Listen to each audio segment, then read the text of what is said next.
Hello, this is Rama Lakshmi, and welcome to the Prince Page Turner. Today, I'm going to talk about a new book. It's quite a surprising book. It's a book that's about Mahatma Gandhi and Veer Savarkar and the two ideas of India. The book is called Hindutva and Hind Swaraj. History's Forgotten Double. It's by Makarand Paranjape, who's a professor at Vedera University, a public intellectual who used to be with JNU earlier, has written dozens of books, and he was also the director of Shimla's Indian Institute of Advanced Studies. Welcome, Makarand. It's good to have you. He's Good joining to be here with from you. Tampa, Florida. So I was quite surprised reading your book. I like the frame of the book. The large frame of the book is here's Gandhi and here's Savarkar, and they both presented two ideas of India.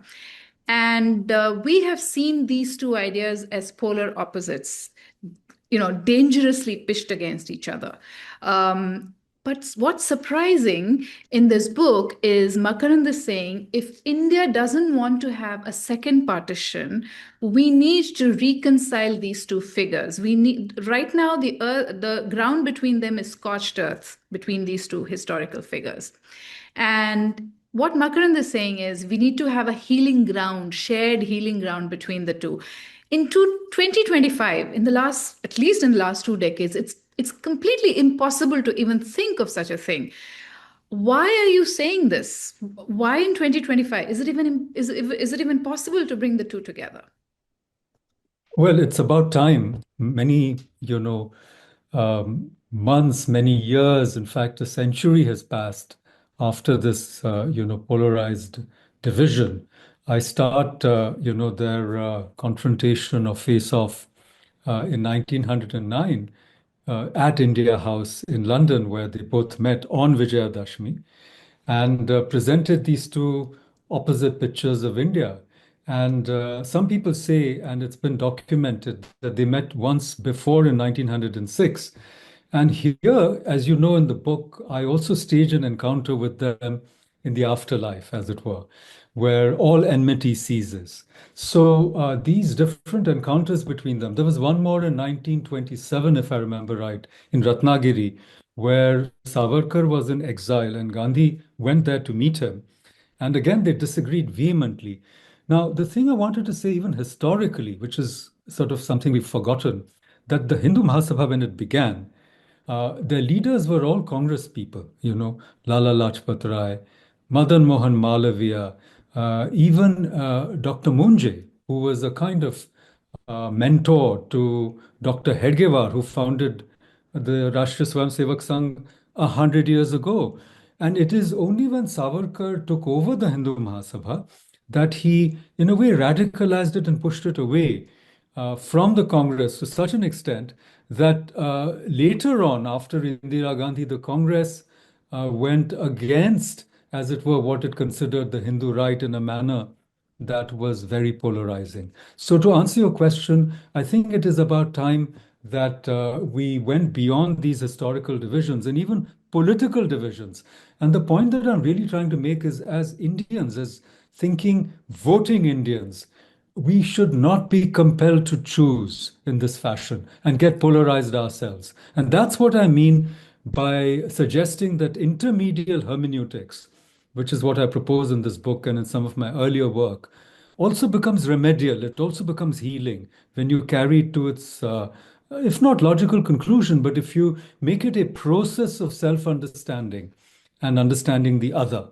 But the famously, the phrase we use for Indians is that we are an argumentative society. Can argumentative India live with two ideas, two sets of ideas about India? Why must we all agree to one idea of India? I mean, That's that's exactly what I'm saying. That is exactly what I'm saying. That as argumentative Indians, we don't have to choose in this fashion. And that doesn't mean you're fence sitting either. Because what you need is, for example, in this book, I've shown in my own way that to completely reject Savarkar is a mistake because he understood the threat of the political threat and the strategic threat of separatist Islamic politics in India long before the others did. And he forewarned the Congress, he forewarned the others that, look, you're sitting on a tinderbox, there's going to be a partition if you carry on the slippery slope of appeasement, so to speak. And Gandhiji, of course, disagreed because he believed in Hindu-Muslim unity. He believed that religious differences would not result in two nations. But obviously, he was proven wrong, as he himself acknowledged. And I show that in my earlier book, The Death and Afterlife of Mahatma Gandhi.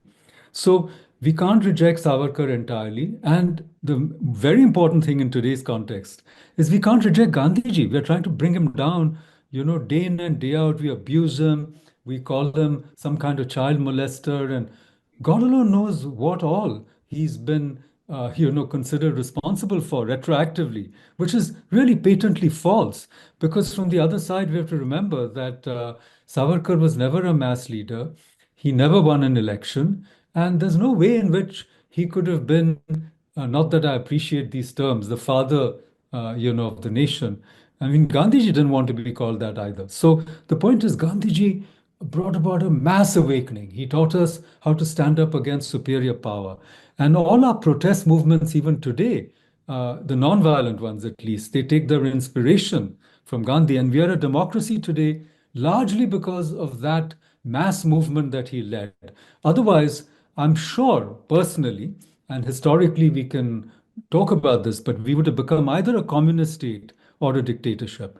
Because, I want to say this, I don't want to be provocative, but a lot of Hindus, in their heart of hearts, they're not Democrats, unfortunately. They like soft authoritarianism. And we see this in our families. The head of the family utters the final word, or the richest person in the room says whatever usually he wants to say, sometimes she. And that's the end of the conversation. But talking about argumentative Indians, Gandhiji was the most argumentative Indian of his time. He was arguing with everyone, with With Ambedkar, himself with Nehru, with and with Jinnah, himself. with himself. So I completely appreciate, though I'm not so favorably disposed to Amartya Sen's idea of an argumentative Indian, because if you read his book, it's actually about polarizing India between, say, the Vedic and the Buddhist and the Orthodox and this and that, the rationalist. That's not how India works. There's rationality on both sides. There's orthodoxy on both sides. And today we see that. There's orthodoxy on the Hindutva side, and there's orthodoxy on, let's say, the Congress side. And the real argumentative Indians would be those which will, freely cross from one side to the other, if not politically, at least intellectually, appreciating this vast diversity of what I call the Swaraj spectrum. And there is place for both Gandhiji and Savarkar on the Swaraj spectrum, or Mohan and Vinayak, as I call them, because they were human beings. We can't pedestalize them. And at the same time, we should not minimize the differences between them. That's not what this book is about. You take the reader back to 1909 and you say, this is an important year. Two books were published this year: Savarkar's 1857 India's War of Independence and Gandhi's Hind Swaraj. And you say both books threatened the British colonial masters, and they banned the books, both the books. And in fact, you even say one could have been a response to the other. Hind Swaraj, from when I read it many years ago, I remember what I took away from that book was that it was a Luddite critique of modernity. Uh, railways. And he went on to embrace the railways later. But, railways as a spreader of germs and diseases and all kinds, and prostitution, he said. So, there's so many things that he found wrong with modernity in that book. So that's what I took away. So what you are saying is Hind Swaraj was a way of being a Hindu, one theory or one way of self rule, and the other was Veer Savarkar's. And so, what you said about Veer Savarkar's Hinduism being strategic, and in the end, toward the end of the book, you talk about Gandhi's being civic, and this is where the two meet. We need to take the strategic thought that he brings, Savarkar brings, and the civic approach to Hinduism and Hindu-Muslim relations. So is that the meeting point then? We take the best from both. Because you do, Yes, one is yes. aggressive, one is assertive. Yes, yes, absolutely right. I'm not even saying mix and match and take the best from both, but I'm really saying both represent vital aspects of who we are as Hindus, as Indians, as as a democracy, as a functioning democracy. So Gandhi is absolutely essential for peaceful civic coexistence between Hindus and Muslims right now within the Indian Republic, within, say, the oppressed classes or the suppressed classes. So Gandhiji teaches us that, the glue of democracy, how to coexist, how to get along, how to debate, how to argue, and within the framework of the rule of law to sort out our differences. And Savarkar, in a way, represents the, more, I might call it the more suspicious, even the more insecure aspect of the Hindu psyche, where he says, look, here are our enemies. Don't underestimate them. They actually want to destroy you. And don't be naive. Don't think that, they're all goody goody and they think the same way as you do. What he's telling us is there are radical differences in the underlying ideologies, and these differences can be weaponized politically and used against you. So, if you're blind to that, if we think, because nonviolence, we still say ahimsa paramo dharma. Will any Sanatani say himsa paramo dharma? Then you're not a Sanatani. But if you fetishize nonviolence and drop your weapons, it's going to result in a disaster. The Khyber Pass has not yet been sealed, so to speak, and it's still, it still manifests in Pulwama. It still manifests somewhere else in a very ugly and horrible fashion. So Savarkar is a sentinel, as it were, of our self protection, of our security. And if you ignore him, you do it at your own peril. And you're absolutely right about these two books. They are the starting points. And so Hind Swaraj is also the handbook of nonviolent revolution. And why is Gandhi important? Why is Swaraj important? Because Swaraj teaches you to resist power when somebody's trying to oppress you, but it also teaches you to restrain yourself when you are more powerful. So, majoritarian Hinduism must learn from Swaraj the art of self restraint.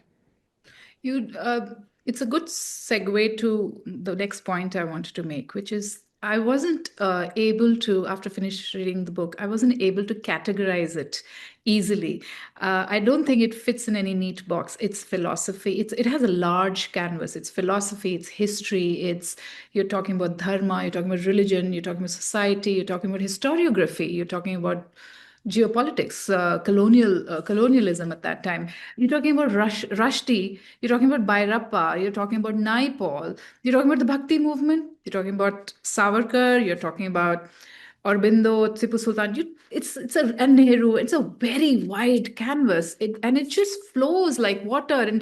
And I was really trying to, for the lack of a better word, let me use the word in Hindi, summate it. Like, okay, where do I put this book? So I wanted to ask you about two things you said. One is being a Hindu, the other is becoming a Hindu.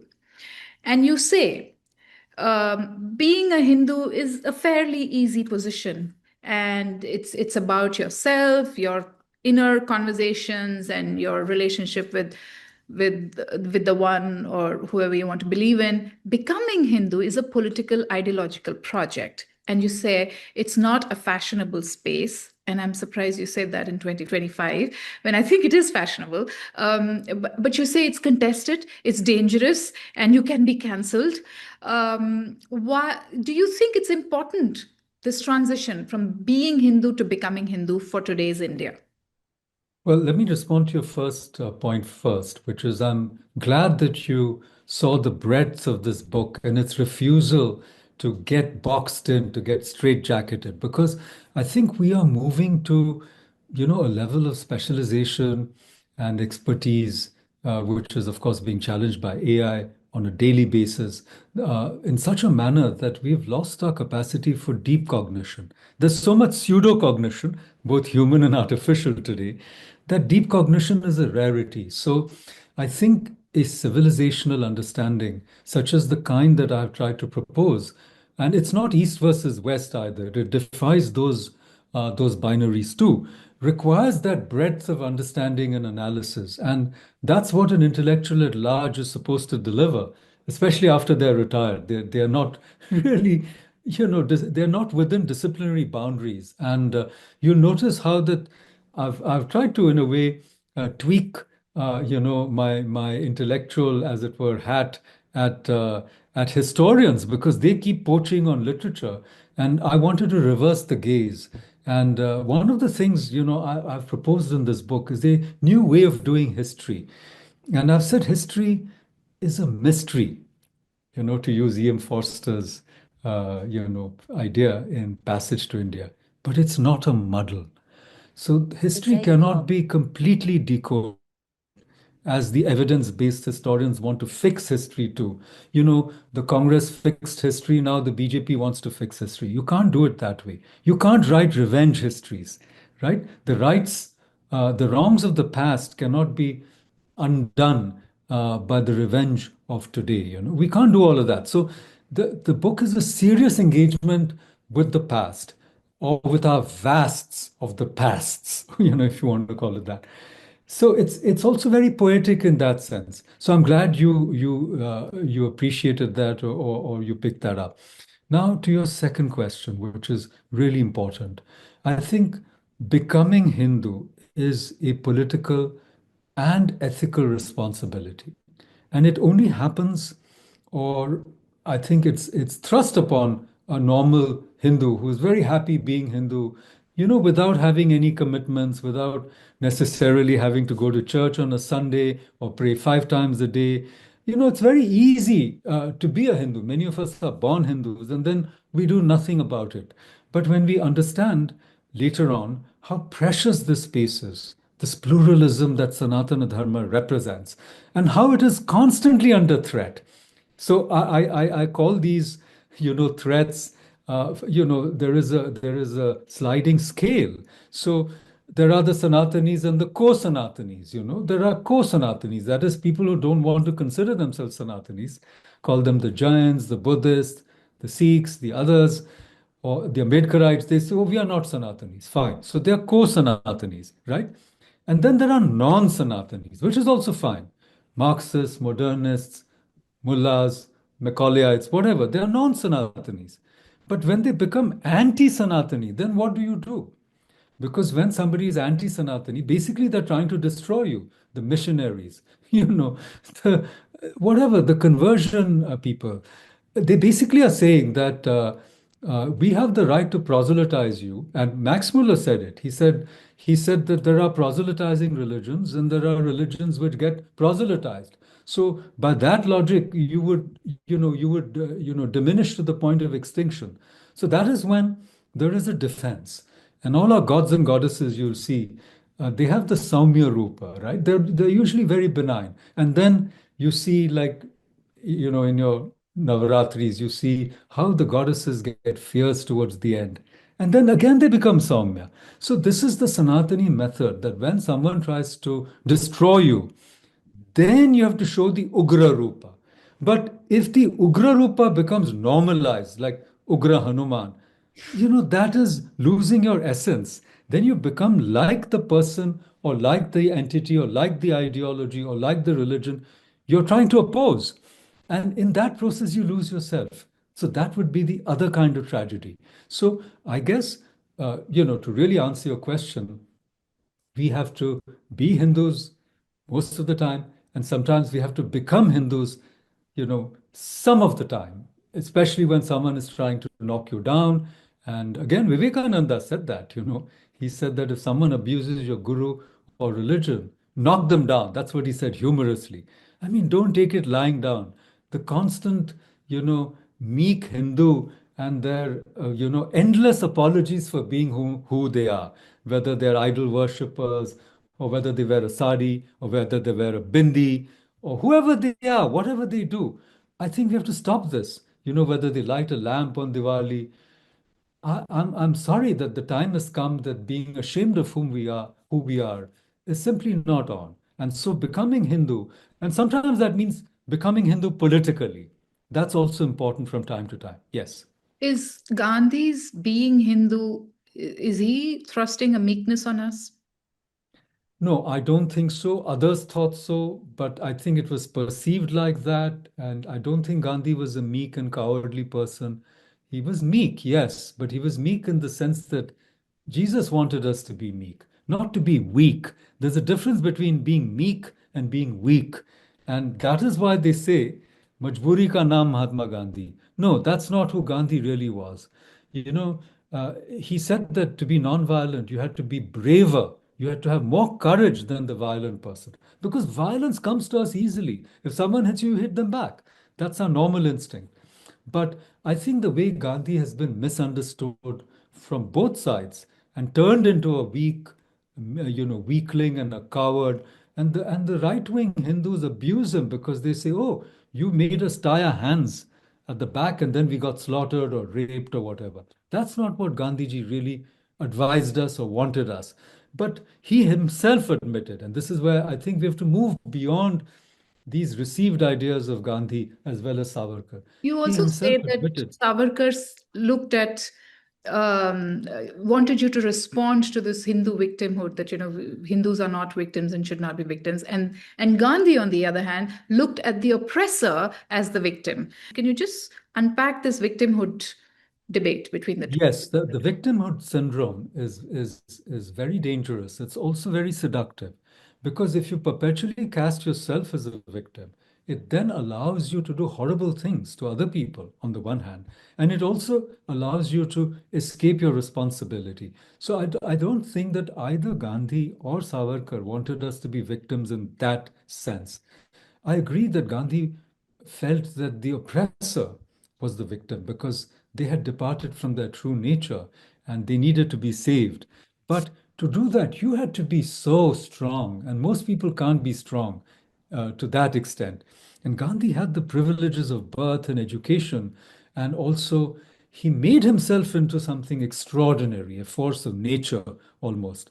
And so his ashram vows, his fasting, his his self actualization is very difficult for ordinary people, and he's constantly raising the bar on what you have to do, and then you find yourself inadequate, and then you become miserable, you fail, and then you truly become a pathetic, sniveling kind of victim. Whereas Savarkar was far more pragmatic, like Ambedkar. He said, here's who you are. You are a defeated nation. You are disarmed. So arm yourself. And if you can't kill them all, kill a few. Look, you are 300 million. We're talking about at the time of independence. And less than 100,000 are ruling over you. How strange is that? Even if you kill 10,000 of them, they leave. So I think both views need our respectful attention before we decide which way we want to go. And I suspect most of us will do a mixture of both. The book is predominantly a critique of historiography, the kind of history that's been written for us by others and by us about ourselves, both post independence. And you squarely blame the academic historians, what you call the evidence-based histories, the fact-based histories. First of all, if you ask me, history is not a set of facts; it's a set of interpretations. But anyway, leaving that aside, you talk about the constant thing about where are the facts, which year, what, and this linearity to history, and how they, in their quest for facts, they were constantly undermining cultural memories. But I also know that there are biases that creep into both. You say the biases for the academic historian is the arrangement of facts. And the biases for collective memory or cultural memory studies, scholars would be, what are people telling you? What are people remembering? What are people purposefully forgetting? A phrase that you quote, you attribute to Ashish Nandi. In fact, a historian from Kenya calls it disremembering, the project of disremembering, purposeful forgetting. In fact, in partition memories, a lot of purposeful forgetting has happened. So oral histories comes with their own biases too. So how would you look at these two streams? should we not make room for both? And in today's India, if is it possible to make room for both? Oh, absolutely. And let me also say that facts don't belong only to one side. We saw, and I show it in the book, in the whole Ayodhya controversy, the so-called trained and evidence-based historians constantly distorted facts. In fact, they concocted things and they denied what they found when they dug up things. And as it were, the genie is out of the bottle. That's why you don't want to dig anymore, because whenever you dig, you're going to find things that you're going to deny. And what is a Shivalinga can't be turned into a fountain by painting or scratching its surface to pretend that there was water coming out from there. So it's actually the facts that are more dangerous and that the so-called official historians of the left are afraid of. And it's the facts that they're trying to distort and concoct from time to time. And that is, in the guise of facts, they're peddling lies, so to put it crudely. So, and as you rightly said, history is not facts, it's narratives, right? And there's no fact without a context, it's because, you can't really isolate facts. They're not numbers. They're always embedded in a larger narrative. So it's not cultural memory versus the official historiography or modern history that is really the conflict as you're framing it. It's actually these multiple sources of accessing the past, And again, I wrote about Padmavat. Padmavat is actually a kind of poem. It's a kavya, or it's a heroic poem written by Jayasi, centuries, couple of 100 years after the fall of Chittor. So everyone knows. But then, and Jayasi is actually a Muslim, and yet he writes about the heroism and the sacrifice of the Rajput women. Why? It makes you think, right? So exactly what you're saying, that there's not just one truth which will be bludgeoned and hammered down because it's validated by JNU or Delhi University or Rutgers or where have you. That's not how it works, right? And nobody has a monopoly over how we understand our past. And that's why this NCERT and other uh, attempts to write and rewrite history are futile because, as I said, there's no monopoly. And these are contending narratives. And also they're informed by opposing interests, right? Because there's money involved. And, about forgetting, it's not just purposeful, but there is a space for ethical forgetting. You don't want to remember things. In fact, that is India. You know, Ghazni invaded India 17 times or 16 times, and there is no Indian source that mentions it. And that's why, today we have to recreate what happened, through fiction. But he had a historian who came with him, Al-Baruni. And you get from his India what India was like. Alexander's invasion did not find mention in Indian sources, but there was a, Indo-Greek empire on where today Punjab is and parts of Afghanistan for hundreds of years. So obviously, the Hindu mentality, if you call it that, doesn't function the same way, excuse me, as the European or the Jewish mentality. And yet, I'm saying the opposite now, that we have to have some ethical remembering, because otherwise we're just going to, err, I mean, we're just going to sort of paper over the past and we're going to be in denialism and negationism. Even So, forgiveness requires ethical remembrance. So we need both. It's not one or the other. right. You mentioned textbooks. I would say my problem with it is I would love to go to school in a class and to a classroom where the history textbooks gives me two or three ways of looking at history. But the problem is much of rewriting that's going on right now is replacing one with the other, which means you're going back to another kind of monopoly. I would be richer if my history teacher had given me multiple entry points to enter certain events in history. But moving on, you talk about how in India it's fashionable these days among some historians to rehabilitate Aurangzeb. and to find good in some of the things he had said. But more importantly, the line that really intrigued me is this from the book, which you say, and I quote, "Many moments mark India's entry into modernity. Death of Aurangzeb is one." Can you expand on this? Yes, and just to go back to your earlier point, I completely agree with you that we need these multiple ways of accessing the past. But despite the NEP, whatever good has come from it, the National Education Policy, we still believe that there is some official doctrine or narrative that has to be taught and given top down. And NCRT, therefore, is constantly revising these histories rather than offering multiple ways. And I think in times to come, the problem, why we can't change to what you're saying, is that only one answer is right. And more, when you have when you have multiple choice questions, only one answer is going to be right. So, how do you develop this complexity? How do you develop this way of accessing multiple accounts of history Critical and thinking. arguing for the one that convinces you? This is a huge challenge, uh, you know, pedagogically, and we are living through this crisis, as I said, and this crisis of pseudo cognition versus deep cognition. But now, why am I saying that one point of entry to modernity for India is the death of Aurangzeb, 1707? Because it's an extraordinary time which marks, the collapse of the central power in Delhi, which was sort of holding everything together.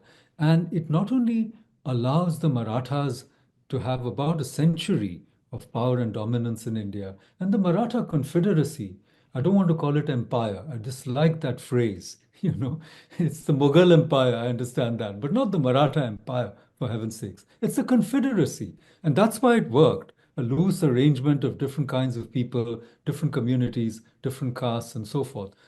That's why it worked. And then it failed as well.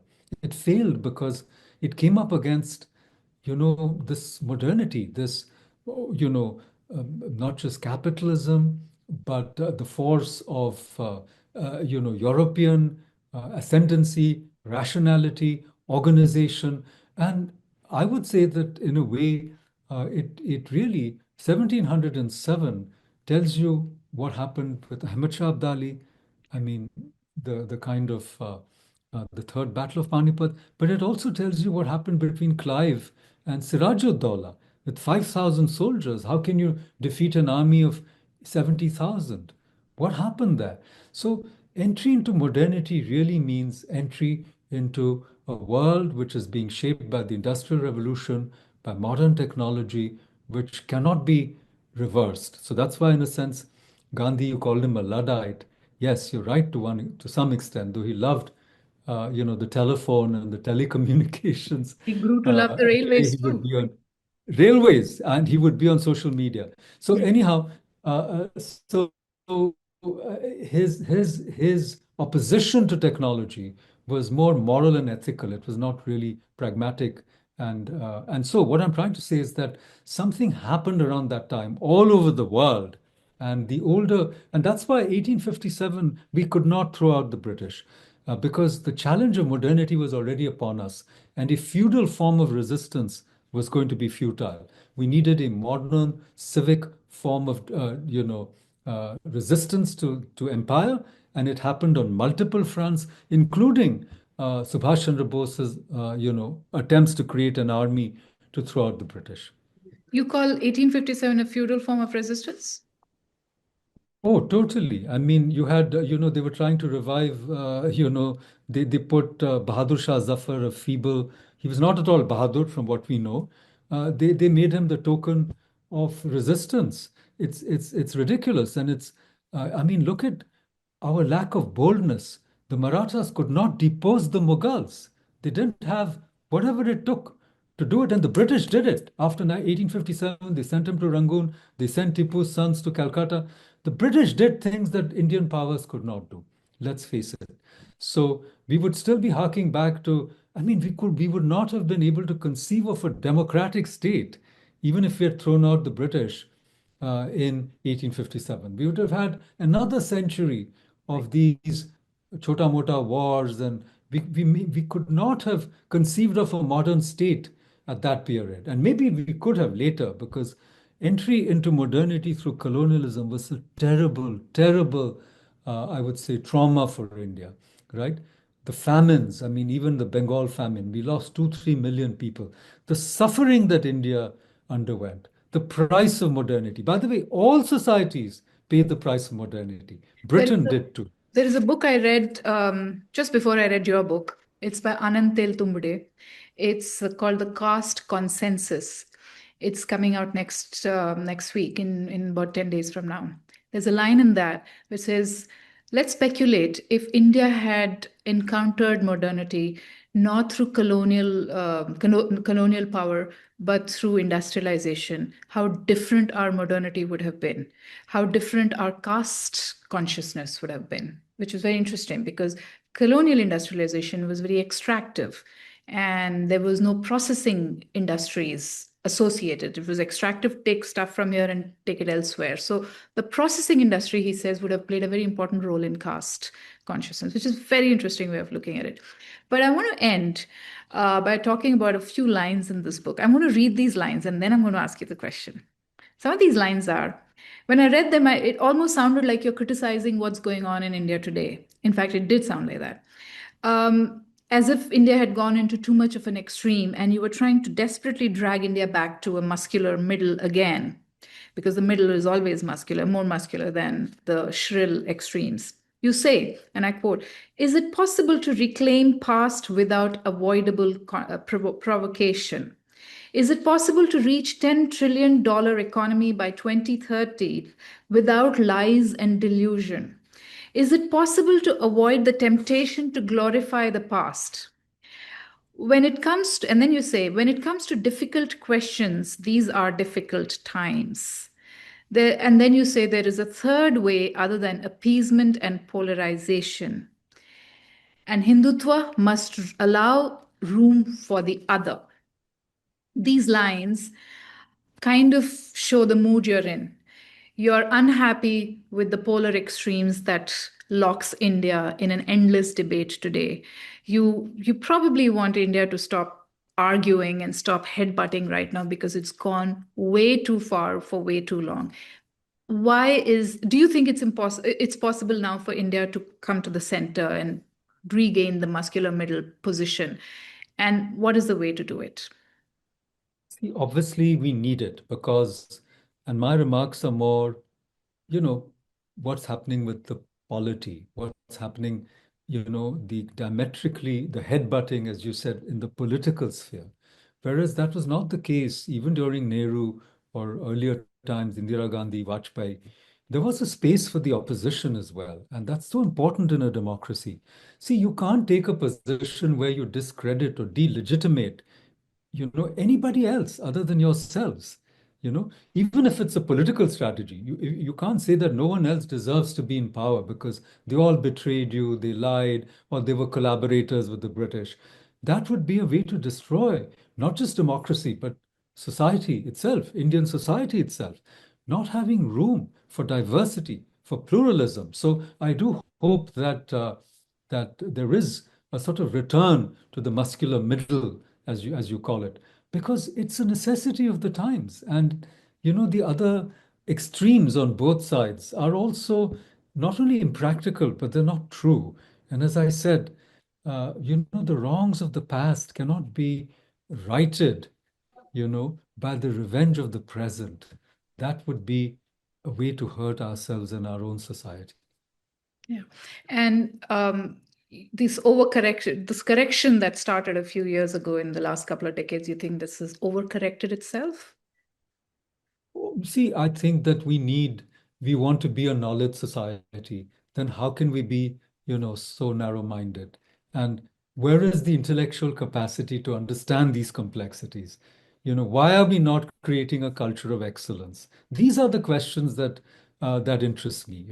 Why is it that, even the media, and you belong to the media, why is it that the media has also been collared or corralled into, these, whatever, these straitjackets. People, I mean, the room for free discourse in India, has shrunk. And I feel that that's debilitating to us, and I don't think anybody, is to be blamed for it specifically. It's just the times, it's the shrillness of social media as well. Because, I mean, I'm in the United States just now, and you can't bear to watch mainstream television. It's just noise. And social media is not even noise. It's just shouting and screaming. So I think all over the world we're going through this turmoil, and I hope that the froth settles down, and some degree of good sense and civility, does sort of resurface. And I think podcasts and these alternative ways of having these civilized conversations are the way forward, because people are hungry, for something that is more meaningful and authentic, and they will find it.